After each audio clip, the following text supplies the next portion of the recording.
نیک اولاد انسان کے لیے نعمت ہے اور بری اولاد انسان کے لیے وبال ہے، اس لیے کہ نیک اولاد صدقہ جاریہ بنے گی۔ قرآن مجید نے بتا دیا سلیمان علیہ السلام اپنے والد کی نیک اولاد تھے، دعا مانگتے تھے رب اوزعنی ان اشکر نعمتک التی انعمت علی وعلی والدی۔ دیکھیے وہ شکر ادا کر رہے ہیں جو نعمتیں اللہ نے ان پر کی یا ان کے والد گرامی پر کی۔ تو نیک اولاد تو ماں باپ کے لیے بھی دعائیں کیا کرتی ہے، اور بری اولاد وہ تو انسان کے لیے دنیا میں بھی تکلیف کا سبب بنتی ہے اور آخرت میں بھی شرمساری کا سبب بنے گی۔ بری اولاد کا کیا بتائیں، انسان کے لیے وہ چھٹی انگلی کی طرح ہوتی ہے، نہ اس کو انسان کاٹ سکتا ہے نہ برداشت کر سکتا ہے۔ ہوتی جو اولاد ہے، اب ماں باپ کو ان کو پاس رہنا تو ہوتا ہی ہے، مگر دل ہی دل میں گھٹ گھٹ کے جی رہے ہوتے ہیں۔ اس بری اولاد کا کیا کہنا، چنانچہ ایک واقعہ لکھا ہے، ایک آدمی کے ہاں اولاد نہیں تھی، وہ مکہ مکرمہ میں رہتا تھا، بڑی دعائیں مانگتا تھا۔ کسی نے اسے کہا کہ مقام ابراہیم پہ جا کر دعائیں مانگو، اللہ تعالیٰ تمہیں اولاد عطا فرما دیں گے، لیکن اس بیچارے کو یہ نہیں سمجھ تھی کہ میں نے نیک اولاد مانگنی ہے۔ چنانچہ وہ مقام ابراہیم پر پہنچا اور وہاں جا کر اس نے 2 رکعت نفل پڑھ کر کھڑے ہو کے دعا مانگی، اے اللہ مجھے بیٹا دے دے۔ اب چونکہ بیٹے کی دعا مانگی، اللہ نے دعا تو قبول کر لی، لیکن بیٹا نافرمان نکلا۔ جیسے ہی اس نے جوانی میں قدم رکھا، اس نے عیاشی والے کام شروع کر دیے، لوگوں کی عزتیں خراب کرنے لگا، ماحول کے اندر، معاشرے کے اندر اس کی وجہ سے بہت پریشانی آ گئی، لوگ اس کو برا سمجھتے اور اس کی وجہ سے ماں باپ کو برا کہتے، حتیٰ کہ اس نوجوان نے ایسے بدماشی کے کام کیے کہ ماں باپ کانوں کو ہاتھ لگاتے۔ بڑا باپ پریشان ہوا، بچے کو سمجھاتا، اس کے کان پہ جوں نہ رینگتی، اس کو جوانی کا نشہ چڑھا ہوا تھا، وہ کو ایک بات کان سے سنتا اور دوسرے کان سے نکال دیتا، بری صحبت میں پڑ چکا تھا، بری کاموں کی لذت اس کو پڑ چکی تھی، اس لیے وہ اپنے مستیوں میں لگا رہتا۔ باپ جتنا بھی سمجھاتا بچہ بات ہی نہ سنتا، حتیٰ کہ باپ نے ایک دن اس کو بلا کے اچھی طرح ڈانٹ پلائی تاکہ اس کو کچھ تو سمجھ آئے۔ اب سوچئے، باپ نے ڈانٹ پلائی سمجھانے کی خاطر، اصلاح کی خاطر، لیکن نوجوان آگے سے غصے میں آ گیا کہ مجھے تم نے کیوں ایسی ایسی باتیں کی، اور وہاں سے نکلا۔ اس نوجوان نے بھی سنا ہوا تھا کہ فلاں جگہ جا کر اگر دعائیں کریں تو وہ قبول ہوتی ہیں۔ غصے میں آ کر وہ نوجوان بیت اللہ شریف کی طرف آیا اور مقام ابراہیم پہ جہاں باپ نے اپنے بیٹے کے پیدا ہونے کی دعائیں مانگی تھی، اسی جگہ پر کھڑے ہو کر نوجوان نے باپ کے مرنے کی دعائیں مانگی۔ تو بری اولاد کا تو یہ حال ہوتا ہے، انسان ان کو پیار محبت سے پالتا ہے، مگر وہ انسان کے بڑے ہو کر دشمن بن جاتے ہیں۔ دنیا میں بھی ان کا یہی معاملہ اور قیامت میں بھی یہی حال۔ اس لیے قیامت کے دن نافرمان اولاد، بدکار اولاد کو جب کھڑا کیا جائے گا اور پوچھا جائے گا تم کیوں نافرمان بنے، تو وہ اپنا سارا بوجھ اپنے ماں باپ پر ڈال دیں گے، کہیں گے ربنا انا اطعنا سادتنا وکبراءنا، اے پروردگار ہم نے اپنے بڑوں کی، ماں باپ کی، اپنے امراء کی، بڑوں کی ہم نے تعمیل کی۔ انہوں نے کہا تھا بیٹی تو نے گریجویشن کرنی ہے، میں نے کر کے دکھا دی۔ انہوں نے کہا تھا کمپیوٹر سائنس پڑھنی ہے، میں نے پڑھ کے دکھا دی۔ انہوں نے مجھے کہا تھا تو نے بزنس کی مینجمنٹ کرنی ہے، میں نے کر کے دکھا دی۔ جو دنیا کے ٹارگٹ انہوں نے دیے تھے اللہ میں نے کر کے دکھا دیے۔ ماں باپ کاش مجھے دین کے رستے پہ ڈالتے، میں بھی دیندار بن جاتا۔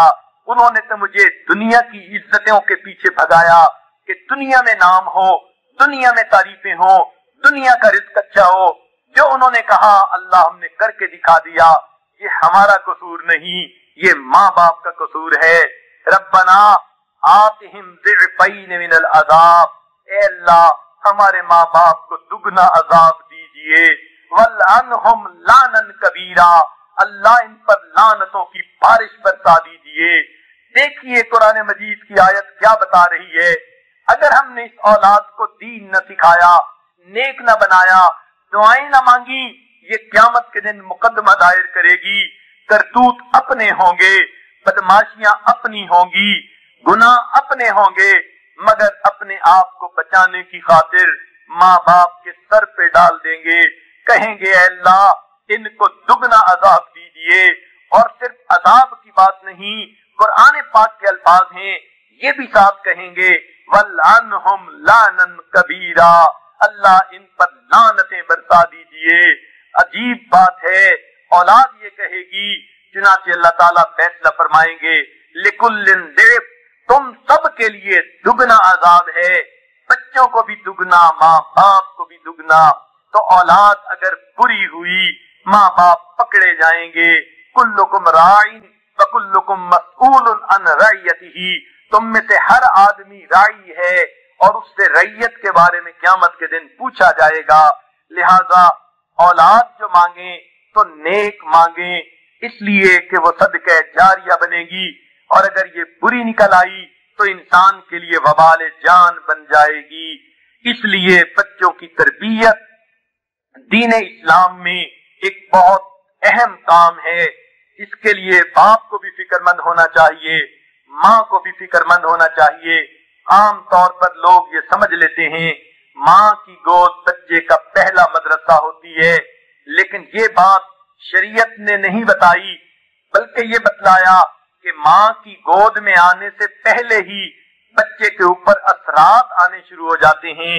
चुनाचे बच्चे की पैदाइश से पहले ही माँ बाप की दुआओं का असर होता है, माँ बाप की नेकियों का असर होता है। तो असर तो पहले से शुरू हो जाता है। सुनिए, इस्लाम ने पहले की निशानदही कर दी। चुनाचे हजरत नौमान एक बुजुर्ग गुजरे हैं, उन्होंने अपने बेटे साबित को एक मर्तबा हजरत अली लानो की खिदमत में पेश किया और अर्ज किया कि ए अमीरुल मुमिनीन, मेरे बेटे के औलाद नहीं, आप इसके लिए दुआ फरमा दीजिए। हजरत अली लानो ने दुआ फरमा दी, साबित को बेटा मिला। उसने अपने वालिद के नाम पर उसका नाम नौमान रखा। चुनाचे ये बच्चा नौमान बिन साबित बिन नौमान जब बड़ा हुआ तो ये अपने वक्त का इमाम आजम अबू हनीफा रहमतुल्लाह अलैह बना। तो मालूम हुआ कि माँ बाप ने दुआएं करवाई, अल्लाह वाले के हाथ उठ गए, अल्लाह ने उनको हीरा मोती जैसा बेटा अता फरमा दिया। तो ये उस वक्त से असरात शुरू हो जाते हैं। चुनाचे एक बुजुर्ग गुजरे हैं, पहली सदी जब मुकम्मल हुई उससे तकरीबन 15-20 साल या कुछ साल पहले की बात है। इनका नाम अब्दुल अजीज था। वो एक बुजुर्ग के पास जाते थे जिनका नाम अबू हाजिम था, बड़े अल्लाह वाले थे। ये उनकी खिदमत में जाते, न्याजमंदी से बैठते। चुनाचे अबू हाजिम ने एक मर्तबा खुश होकर अपनी रोटी का बचा हुआ एक खुश्क टुकड़ा इनको भी दे दिया कि ये आप ले लीजिए। इन्होंने उसको तबर्रुक समझा, एक अल्लाह वाले का बचा हुआ खाना है, वैसे ही मोमिन के खाने में शिफा होती है। फिर एक नेक बंदे ने खाना दिया, तोहफा दे दिया, ये तो तबर्रुक था। ये अब्दुल अजीज रहमतुल्लाह अलैह उसको लेकर अपने घर आए। अब सोचने लगे कि मैं क्या करूं। बीवी से भी मशवरा किया, सोचा कि इसको इस तरह से इस्तेमाल करना चाहिए कि इसकी बरकतें हासिल कर सकें। चुनाचे इन्होंने नियत कर ली, मैं इसके 3 टुकड़े करता हूँ, रोजाना रोजा रखूंगा और रोजे को अफ्तार में 1 टुकड़े जो इस रोटी का होगा उससे इफ्तार किया करूंगा। ये इसका बेहतरीन इस्तेमाल है। चुनाचे अदब था, दिल के अंदर नेकी थी। इन्होंने 3 रोजे रखे। पहला रोजा पहले टुकड़े से इफ्तार किया, दूसरा रोजा दूसरे टुकड़े से इफ्तार किया और तीसरा रोजा तीसरे टुकड़े से इफ्तार किया। अल्लाह की शान, जब तीसरा रोजा मुकम्मल हुआ, रात को मियां बीवी आपस में इकट्ठे हुए। अल्लाह ने उनकी उस रात में बरकत अता फरमा दी। उनके यहाँ एक बेटा हुआ जिसका नाम उन्होंने उमर रखा। ये उमर जब जवान हुआ, अल्लाह ने उसको उमर बिन अब्दुल अजीज बना दिया। तो ये असरात होते हैं। तो औलाद की पैदाइश के बाद माँ की गोद पहला मदरसा नहीं होती, बल्कि उससे पहले से असरात शुरू हो जाते हैं। ये दीन इस्लाम का हुस्न है, उसने हमें निशानदही कर दी, पहले से बता दिया कि फलां जगह से इसके जो है फलां वक्त से इस पर असरात आते हैं। तो ये समझ लीजिए कि औलाद की उम्मीद लगने से पहले ही माँ बाप की जिंदगी नेकी पर होगी, और माँ बाप के अंदर इखलास होगा, और माँ बाप के अंदर अल्लाह रब्बुल इज्जत की खशियत होगी, तो उनकी दुआएं उनके लिए नेक औलाद का सबब बन जाएंगी। चुनाचे उस उम्र से इनके ऊपर असरात होते हैं। माँ बाप नेक होंगे, औलाद में नेकी के असरात मुंतकिल होंगे। चुनाचे एक दरवेश कहीं जा रहे थे, नहर के किनारे के ऊपर, भूख भी लगी हुई थी मगर कुछ खाने को भी नहीं था। अल्लाह अल्लाह की याद में जा रहे थे। इस भूख के हालत में जब उन्होंने नहर के पानी को देखा तो एक सेब उनको तैरता हुआ नजर आया। उनको भूख लगी हुई थी, उन्होंने वो सेब ले लिया और खा लिया। जब कुछ पेट में चला गया, फिर ख्याल आया ये सेब मेरा तो नहीं था, मालूम नहीं किस बंदे खुदा का था, मैंने तो बिला इजाजत सेब खा लिया, क़यामत के दिन जवाब देना पड़ेगा। अब परेशानी हुई। देखें, अल्लाह वालों को छोटी छोटी बातों से भी परेशानी होती है कि हमसे अल्लाह ताला की कोई थोड़ी सी भी नाफरमानी न हो, किसी बंदे का थोड़ा सा भी हक हमारे ऊपर ना आए। चुनाचे सोचने लगे मैं क्या करूं। दिल में ख्याल आया कि जिधर से पानी आ रहा है अगर मैं उधर ही वापस चला जाऊं, हो सकता है जिस बंदे का सेब गिरा है मुझे वो बंदा मिल जाए। अब दुआएं मांगते हुए उधर जा रहे हैं। कुछ दूर आगे चले, इनको सेब का एक बाग नजर आया जिसके दरख्तों की शाखें नहर के पानी के ऊपर तक फैली हुई थी।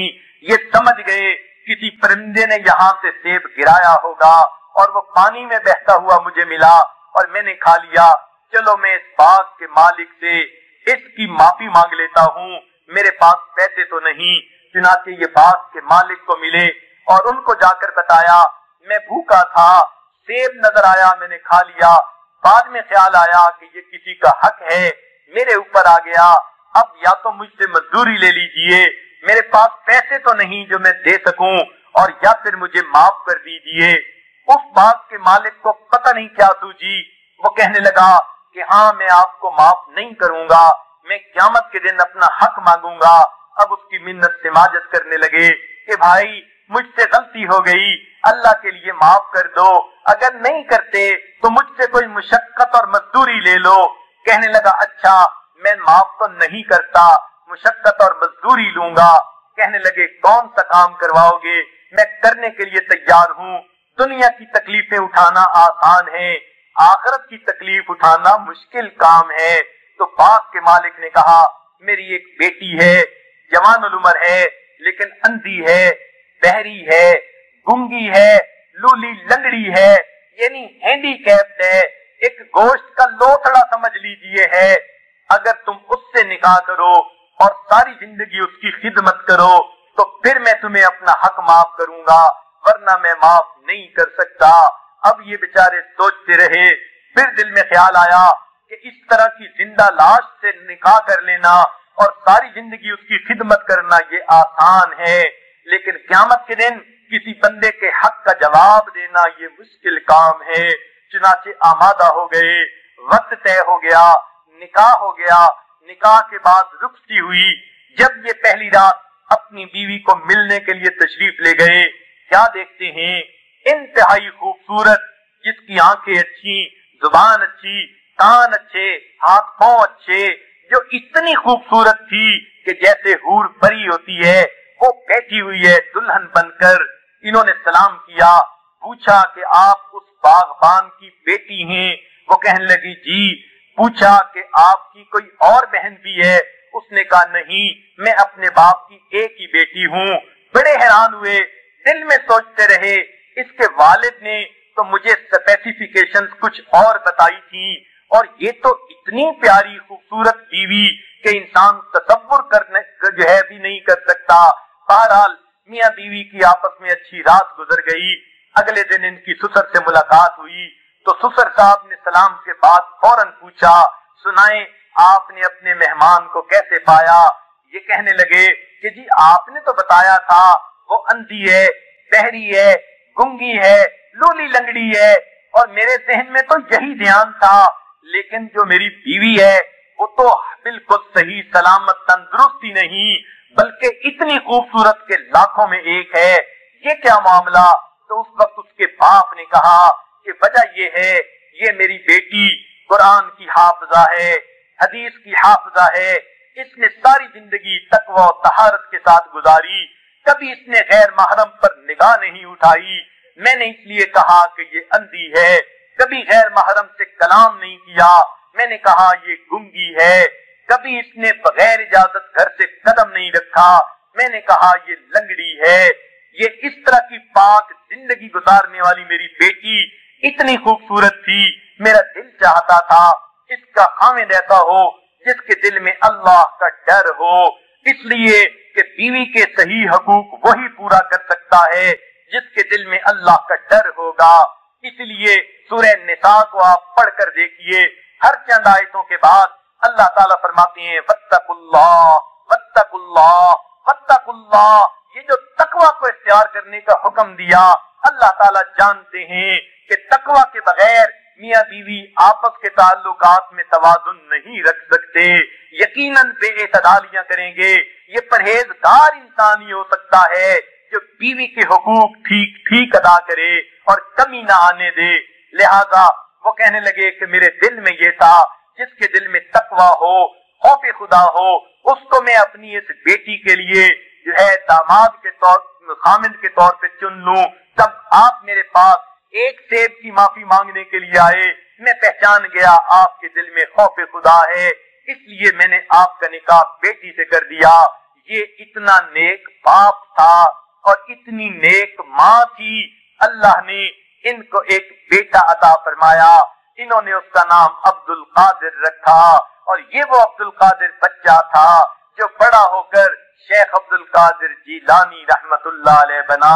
تو جب ماں ایسی ہوتی ہے اور باپ ایسا ہوتا ہے تو پھر بیٹا بھی اولیاء کا بادشاہ بنا کرتا ہے۔